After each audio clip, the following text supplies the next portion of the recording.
Hello everyone, welcome to Foreigner Farming in the Philippines. Well, this is Tatay's idea to lift the gate, and I suppose it will work. Well, it might work. We will see. Screw ride would be really nice, right? Oh yeah, screw ride would be really nice, but not that handy at the moment.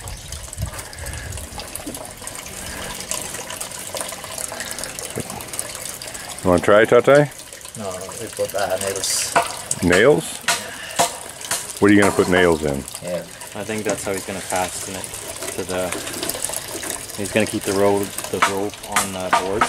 Putting a nail in there. I'm assuming that's what he's talking about. So anyway, today's the day when we let the water out, or when we move the gate and let the tide clear out the pond.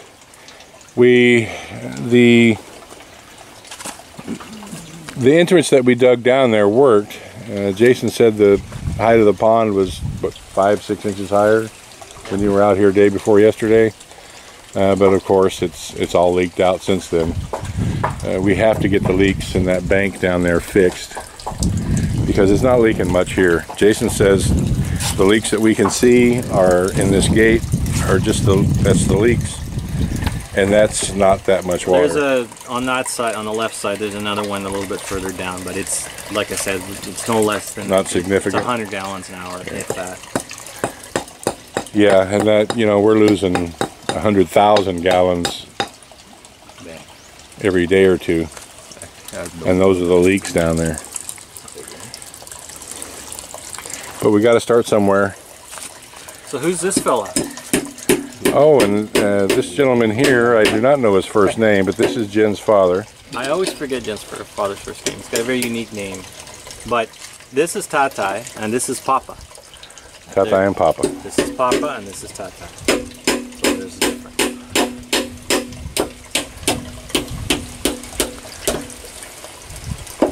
And Papa is Jen's father. Soon to be co-owner of this here operation. There you go.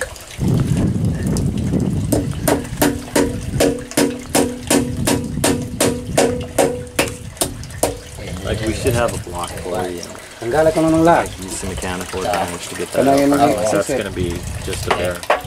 See, like what I was talking about, how like I want to have clean out traps, like along there. That's out the window now because of the design I'm going to put in there. But if we were going to stick to the mud, that would be the only way to get them out.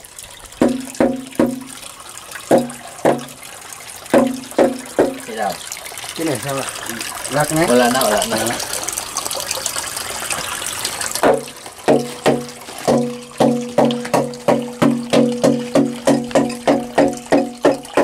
Yeah. So are you're gonna create this like a lever? Balik man. Tequila bre. I think it's gonna tear. You know what I don't like about this? Is that's going to tear the integrity of those boards apart. Balik lansang ito. Balik. Oh. Pay tayo isa lansang dapat apa ito. Ya, mapilid na.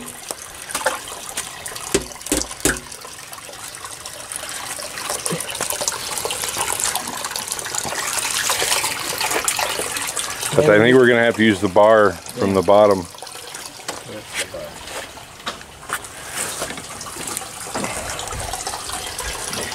You want the other one also? Where's the other one?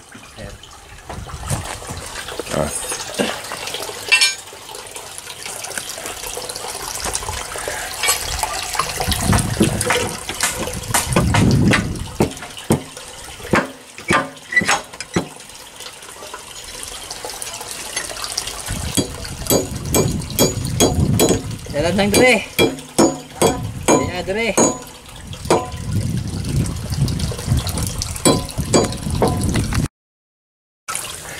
All right, that was quite the little feat. We got one out, and we're removing the mud from the other one. That thing's quite a bit heavier than when we put it in. Definitely need a mechanical assist on this. I'm thinking chain hoist. It's almost like somebody's been saying that right from the very beginning. Yeah, I mean Jason knew. that board right there weighs at least twice as much as when we put it in, because I was able to put that in and remove it by myself before, but it didn't have mud all over it, and it is crazy heavy now.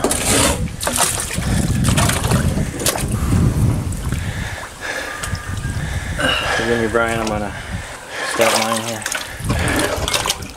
Alright guys, so one down, one to go. So quite a feat pulling all that mud out. Saturated mud. Somebody said it was 0.2 of a cubic yard. I think it's a little bit more than that. And the weight's pretty. Do you need the bars, Tatai? Yeah. Crowbar. Okay, mechanically fasten it there. So it'll be just like so. This is Jason's idea. This is Jason's idea. So the board will still slide up and down here, nice and easy. Now, the big thing is, though, it still won't hold. You put that in there, it's not gonna hold. It needs compression. That's what the mud does. What I want to do is, in between these two, I'm going to install a scissor jack, 2 of them at the bottom, and wire an extension, weld an extension on them so they can be adjusted, open and closed. Once we got them in place, locked in place, we'll expand. They'll expand better than they would in any mud. They'll fit up nice and tight against this beautiful sidewall, and it'll do a seal. On the bottom, same kind of thing. It's going to be a gasket going across the bottom, and then we're going to have another scissor jack up here under tension, compression, lower it, fit it into place. We're going to have a strip on the side here with a marker telling if it's good. One of the things that happens is you don't know if it's slotted in place. Well, once you're dry, we put it in place, we mark where everything should be. It tells us what we're doing, whether we're right or wrong. Because I think that's one of the issues we had with this thing, is we weren't quite sure if it was locked in place with the blue barrel. So those are just simple things to do. It won't be very, very expensive. Scissor jacks are 400 pesos. And probably I can even find there's a few junker cars out here that have scissor jacks, so I'll try to get one even cheaper than that. And the tire, I actually don't want it to have a tread on it. I want it because the sidewall is what I'm interested in. The sidewalls never get, I mean, other than a piercing or something like that, obviously that's not what I'd be looking to purchase. But just find some used tires. Then mechanically fasten it in here with stainless steel anchors, and there you go. And then my carriage system is just going to be angle iron built up here, and a U, couple in welded eye hooks, block pulley, cheater pulley, whatever you guys want to call them. Mechanical advantage. You can even use a hand crank system like you guys would see on a boat when you have a boat trailer.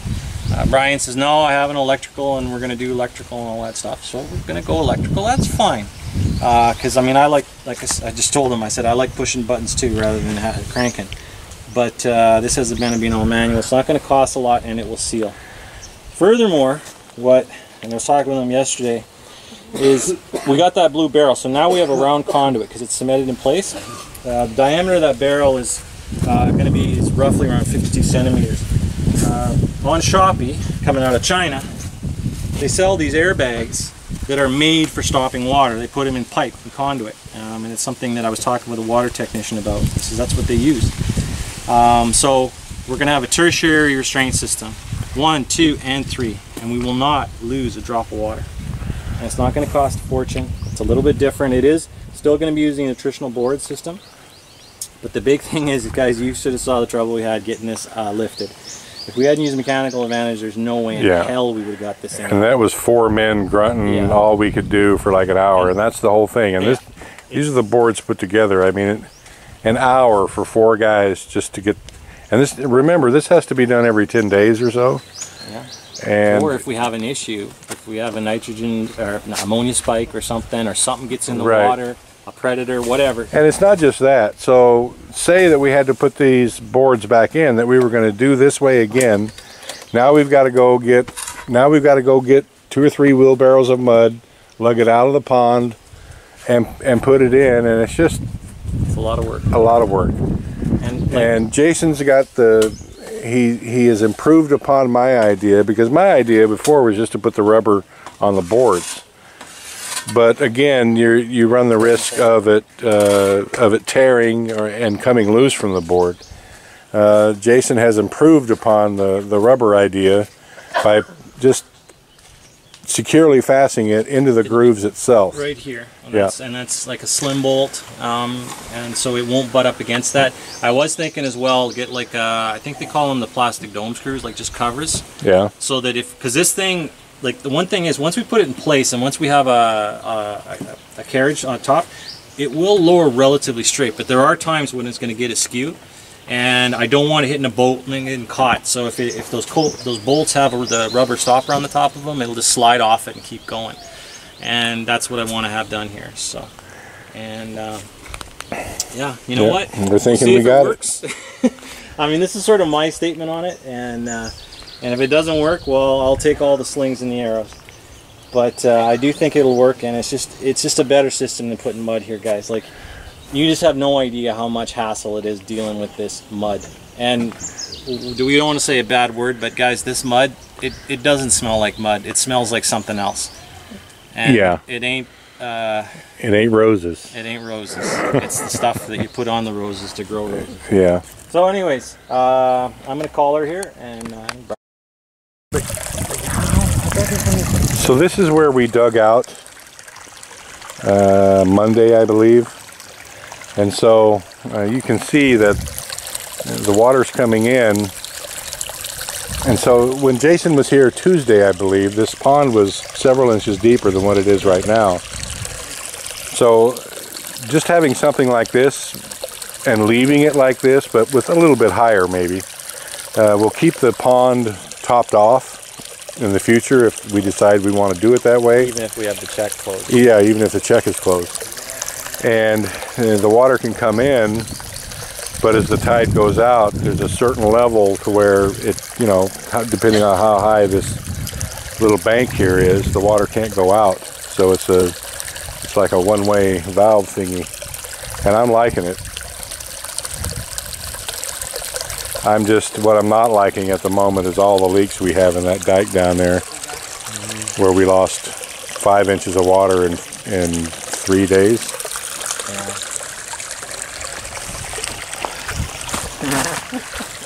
Yeah, I'm not trusting that. Walk over top of that? I'm not trusting that board.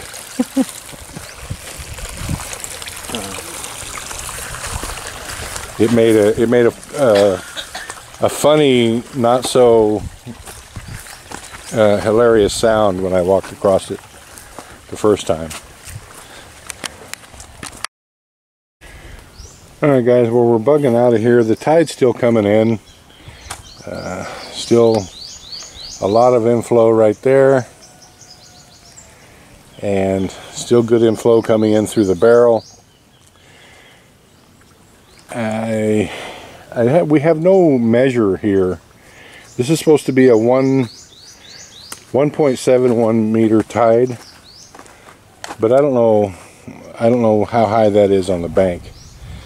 And I'd kind of wanted to wait and put a marker in so that we would know, but as you can see, I've been abandoned. Everyone is walking off. I wanted to see this water covering all the dirt, which I think it will do in this tide.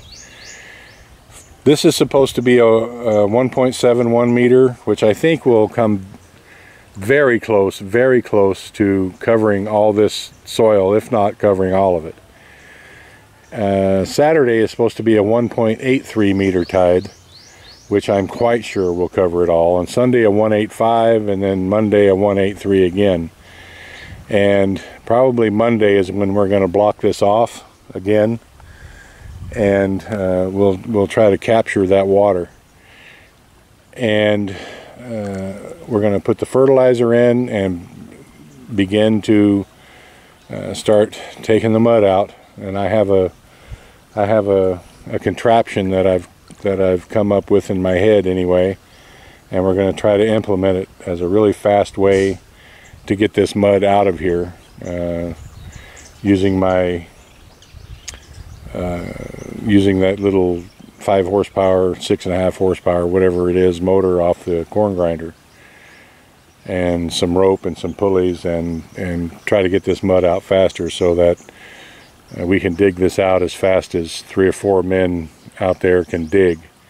And I'm thinking that we could do all this pond in the 2-week window that we have. Jason is kind of scoffing at it, Tatai's kind of giggling, but I think it could be done if the big part of this is what's going to take a long time in digging this out is transporting the mud out. Tatai had an idea of floating it to the bank, building a little mini barge and putting the mud on it and floating it to the bank, and then 2 guys have to lift it out. He was going to make little carrying things. You know, carrying 50 or 75 kilos up a muddy, wet bank of mud, I think is just asking too much of people. And then carrying it over and dumping it, nah. We're going to try my way. It's just a couple of pulleys and some rope, and we have everything else. So that'll be began next week, and we'll try to come up with some budget to get some help. Maybe I'll go in a little bit of the shrimp tank labor budget and get some help out here. We'll see. I'm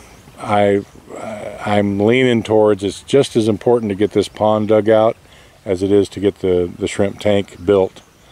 So I'll discuss with Maricel what she wants to do, and we'll go from there. But I think this is going to be an astounding success. As you can see, the tide's still coming in and the water is almost covering it. What I'd like to see is at a high tide, the water 16 inches deep out there instead of little outcroppings of soil. Now there is supposed to be a 2.07 tide in about 3 weeks from now, and that'll probably be right around the time that the shrimp will be put in. And I do know that when Jason and I were here, I don't know, maybe a month ago, 6 weeks ago, it was a 1.94 tide, I believe, and it was actually up where that cement sack is, along the walkway here. So a 2-meter tide would almost top this bank. And so this pond can be filled, so with the right tide. So hopefully we can get these leaks fixed. We think we've got this check system figured out. It did work with just a minimal loss of water. The thing is it still takes 4 guys an hour to do it, and an hour to take it out, and probably an hour to put it back in, because you have to get mud again. It's just too labor intensive. So we're going to do it. We're going to do some foreigner modifications, get that fixed up the way we want it. But we're getting close. We're getting close now. Shrimp will be in this pond in 18 days, 17, 18 days, and then we're off to the races. So, thank you everyone. Please like, comment, share, and subscribe.